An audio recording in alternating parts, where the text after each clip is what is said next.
That was undoubtedly the private household which had been intended for the emperor. Was it proper to come and interfere in it, to place yourself there, as it were, between the emperor and his valet?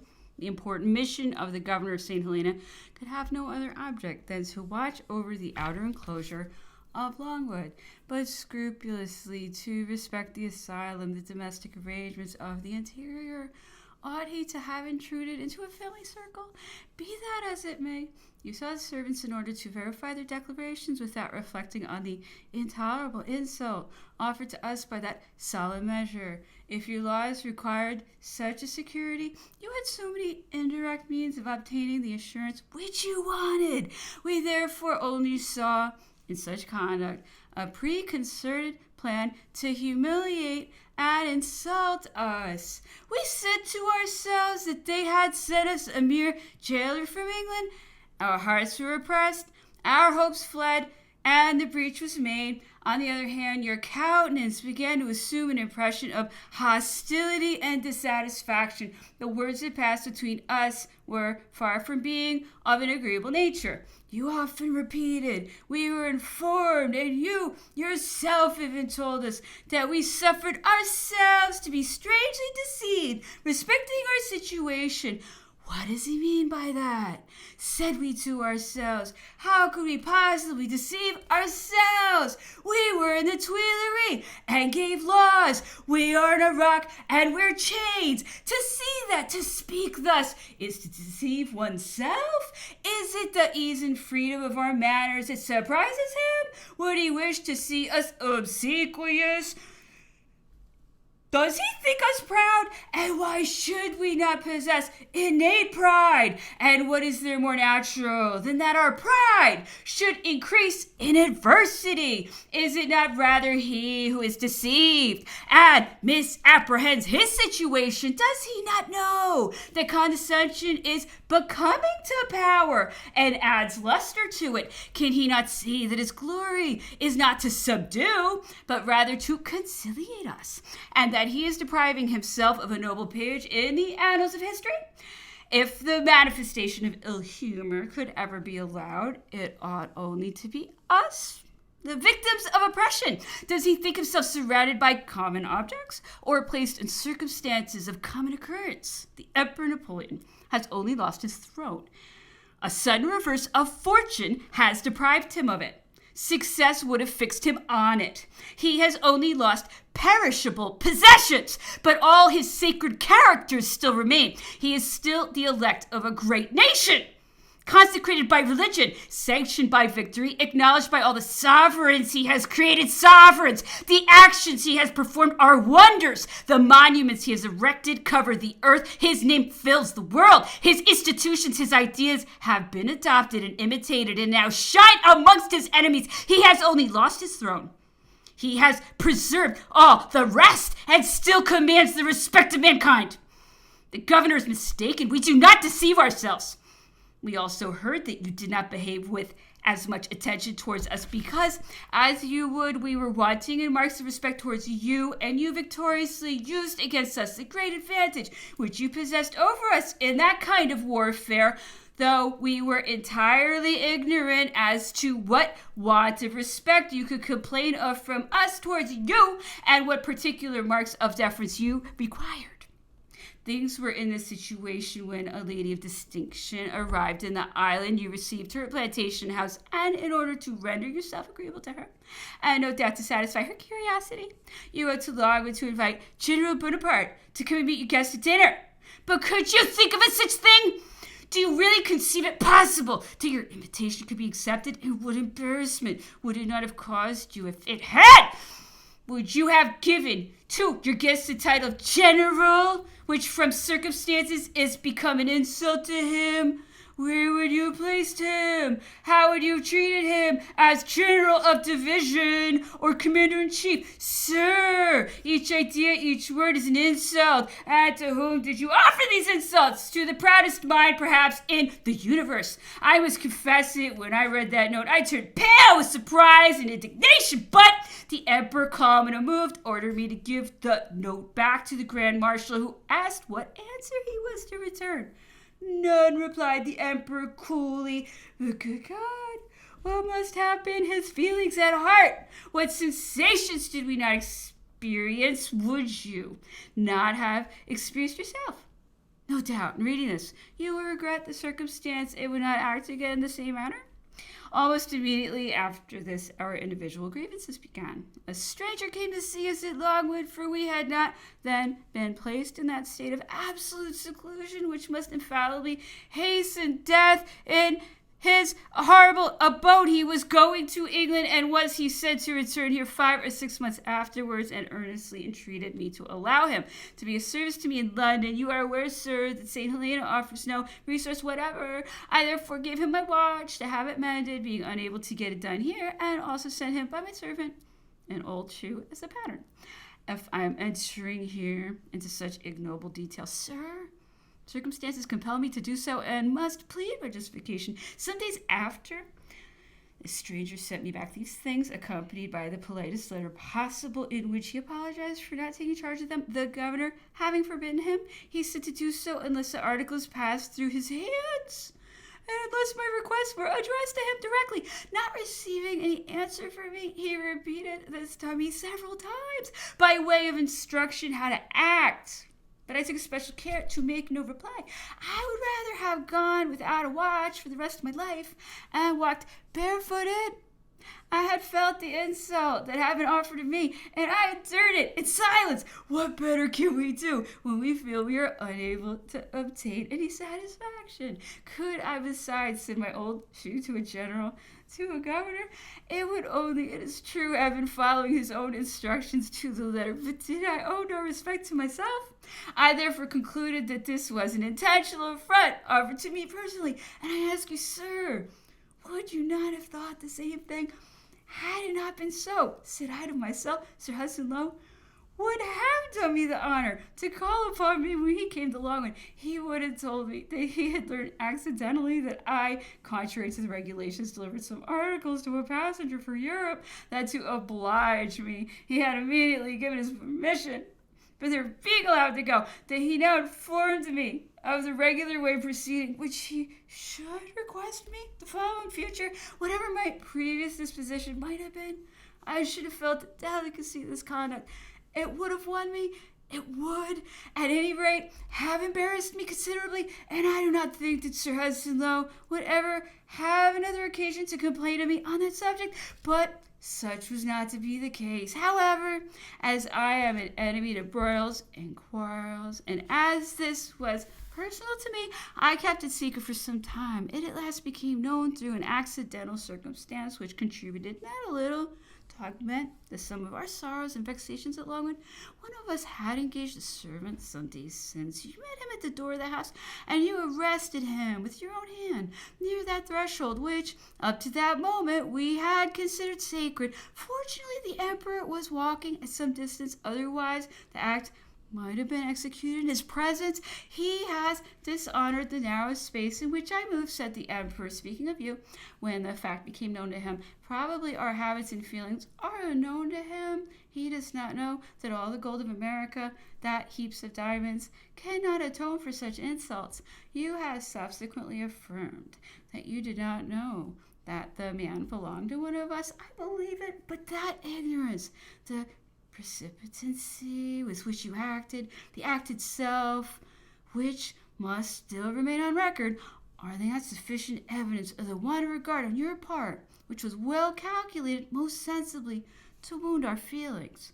Countess Bertrand had written a note to some person in town. You seized upon it and returned it to her, accusing her of infringing the rules, and reminding us that in future we must abstain from all written communication with any person whatever on the island, otherwise than through your medium, and by sending our notes open, as had always been the practice. It was in vain that we protested under such had never been the case, and we refer to the testimony of your own people, who bore us out in our assertion that we added that it was certainly in your power to establish such a regulation, but that you ought not to say that you did not make any alteration in the rules established by your predecessor. You persisted nevertheless. And the only consolation left us was to laugh at the ludicrous regulation which allowed us to go and see the converse with those to whom we were not allowed to write. However, we could only see, and only did see, in that active inconsistency and evident desire to torment us and to make us feel most indelicately the weight of authority. Hitherto, admittance to Logwood had been obtained by passes from the Grand Marshal. This was a condescension of pure courtesy. The person who possessed the authority and regulated the police of the island could, at his will, and without noise, prohibit all access to the Grand Marshal and thus annul his apparent prerogative. You, sir, suppressed that prerogative and continued, however, of your own accord to grant permissions to come to Longwood, thus reserving to yourself, in a most insulting manner, according to our notions, the means of showing your illustrious captive at your will as an object of curiosity. You were written to on the subject that if you did not replace things on the same footing as they were before, the emperor would take the resolution henceforward to see nobody, and you were requested to spare him the importunity of those persons who should be sent by you alone.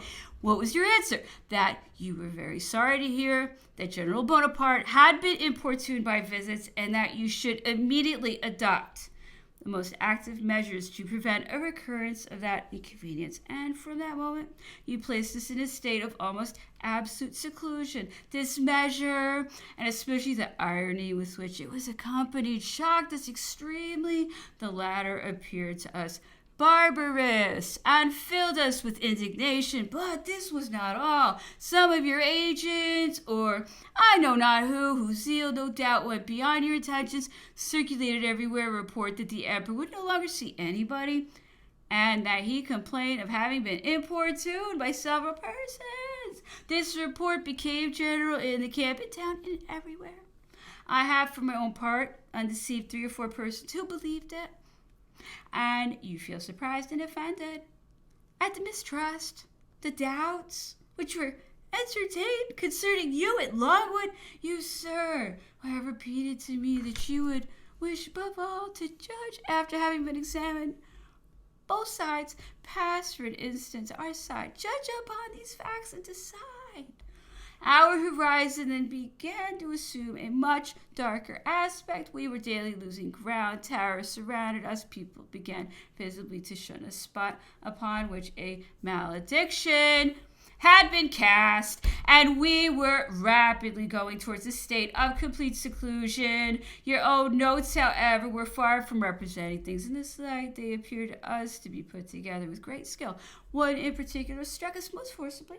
My memory does not enable me to recollect it, but it was relative to some ill treatment of the emperor, and was, however, full of expressions of the most respectful deference. This contrast attracted the notice of him who is so far from being known, whose expressions may possibly be hasty, but who is ever so to condemn, and whose judgment is admirable. A long time after we had already pronounced our opinions most severely on the subject, he was still hesitating. Man is incomprehensible, he often said. How difficult it is to judge him. He may commit a bad action, and yet he is not a bad man. But this time he said, to act so ill and to write so well, to strike with one's hand and with the other to justify oneself at the same time, that argues skill and depth of invention. And he pronounced these fatal words, Sir Hudson Lowe is a wicked man. Had you, sir, been in the midst of us and placed in the same situation as we were, you would undoubtedly have thought and said the same thing.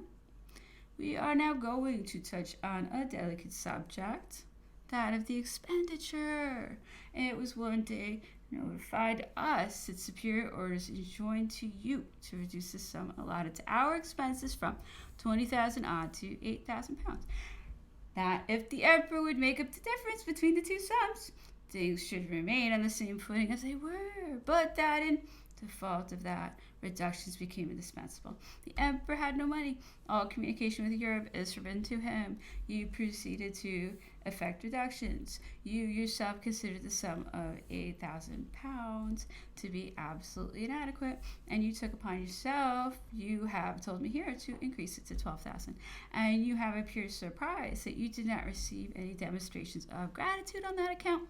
Sir, indignation, and the indignation carried to the highest pitch, leaves no room for any other feeling. The demonstrations of that indignation which alone you met with, of which alone you received proofs, were not addressed to you more than to your superiors, than to all nature. And what other sentiment could be experienced by captives who, at that moment, felt the recollection of confidence betrayed, the terrible hospitality of the Bellerophon rise in their hearts in all its bitterness, who considered themselves brought here by the basest treachery and profanely deprived of their liberty and of their fortunes, who had been loaded with chains, and whose very subsistence was now bargained for with them, as if it had been the result of a favor solicited, or of an asylum demand. What must have been the feelings of men with whom objects were attempted to be discussed, which in the midst of their great misfortune they considered as naught, who, if even they had been overloaded with favors, who would still have contemplated only what they were deprived of?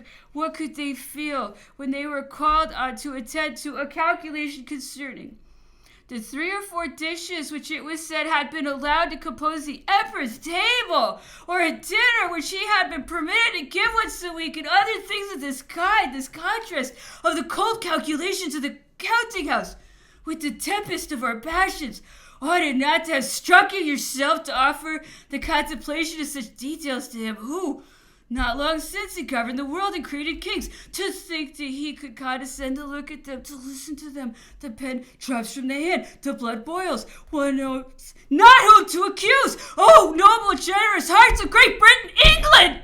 You, Prince Regent, who represent it and are so ambitious of glory, is it not you did I accuse? No doubt that if those details were well known to you, you yourselves would become most ardent accusers. You would be indignant to see your character thus exposed, to see that in the midst of interests of that importance, a few pieces of silver should be thought of when honor is in the case. Is that your boasted generosity, your pride, your greatness? Are these your sentiments? Was that your will?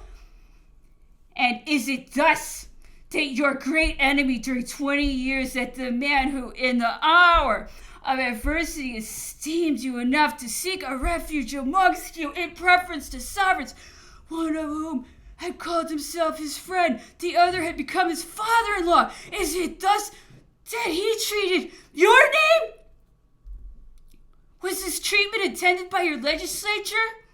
By whom the question had been agitated whether Napoleon on this horrible rock should be considered as a king or a private captive? Could this treatment be contemplated from the language of your very ministers, who had said that short of liberty every indulgence should be readily granted to alleviate the torments of a situation so extraordinary? And yet such is the ignominious treatment to which he is exposed, for whom your papers have stated the palaces and splendid superfluities had been embarked. Cease then to be surprised if this august personage desires to be spared the necessity of entering into such ignoble details. And if he exclaims, pointing to the 53rd Regiment, leave me alone. From Hungary I will go and take seat amongst those brave fellows. They will not repulse the oldest soldier in Europe. At the period of my arrival, the emperor had already said, on the occasion of some difficulties of the same nature, if there were no women with me, I would desire only the rations of a soldier. In the meantime, you effected your reductions in the way you thought proper. Some servants that were necessary to us were taken from us. Considerable retrenchments were made, so much so, and having really no longer the necessaries of life, we were obliged to procure them ourselves. The emperor therefore ordered his plate to be sold, and this order became an additional source of troubles and vexations. On the one hand, the servants of the emperor were shedding tears and breaking up what they considered as relics. On the other, difficulties were raised by yourself in the town, and you complained of the liberty that had been taken of setting these objects there without asking your permission. Much was said about this time of letters that had arrived to our address and which we were told you had sent back to Europe without mentioning anything to us on the subject because they had not come through the channel of the ministers. You have felt hurt at this reproach. You have said that it was without foundation, as you had never returned any letters. You give me this assurance on your word, and I now believe you.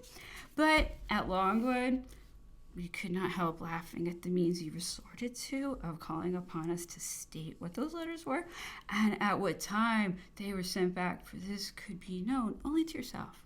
Certain it is that you detained one of mine for the space of 35 days and was found one morning upon my scrutoire, thrust in amongst others, which had lately arrived. You had told me since I have been here that it had remained at Plantation House by some mistake, and that you had not given this excuse for fear it should not be believed. I cannot blame you, and should have acted in the same way. But knowing nothing of the matter, what was I to think? What would you have thought of it yourself?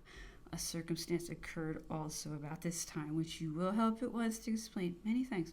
When the Countess de Montallon was confined, a young English clergyman of great fervor came to christen her child. We detained him to breakfast at the general table. The conversation having fallen upon religion, his countenance indicated much surprise when he heard us lamenting the want of a priest. Believing, no doubt, with the vulgar, the heap of nonsense which is continually told of us, he had expected to find himself in the company of renegados. It escaped him to confess that he had heard and believed a report of a priest having offered himself to us at Madeira, and of our having rejected him, accompanying our refusal with some epithets of coarse ribaldry. He was much astonished to hear that if such an offer was really made, we had been kept in ignorance of it.